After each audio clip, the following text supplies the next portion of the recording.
10,000 কোটি মহাবিশ্ব, এরপরে মহাশূন্য, তারপরে প্রথম আসমান, তারপরে আরো 7টা 6টা আসমান আল্লাহ বানাইলেন।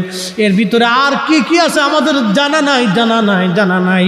আপনি যে জমিনের নিচে বসা, এই জমিনের নিচে আরো 6টা জমিন আল্লাহ বানাইলেন, নিচে কি আছে আমাদের জানা নাই। তবে আমাদের সমুদ্রের মতো এইরকম বড় বড় সমুদ্র ওই জমিনেও আল্লাহ বানায় রেখেছেন। এই মালিক আমার আল্লাহ। আল্লাহ আল্লাহ ডাক দেখা হাবিব, হাবিবকে যায় বলো আমি আমার হাবিবের অপেক্ষায় আগ্রহী হয়ে আছি। আল্লাহ জিব্রাইল বলেন হুজুর আল্লাহ আগ্রহী হয়ে আছেন আপনার দিদারের আশায়। আল্লাহর নবীর চোখের পানি চলে এসে বলল জিব্রাইল তাহলে আর দেরি করবেন না, নিয়ে চলে যান আমার আল্লাহর কাছে। আমি আর একটা মুহূর্তের জন্য দুনিয়াতে থাকতে চাই না, আমি আমার মাশউকের দিদারে চলে যেতে চাই। একবার জোরে বলা যাবে কি ইয়া রাসূলুল্লাহ।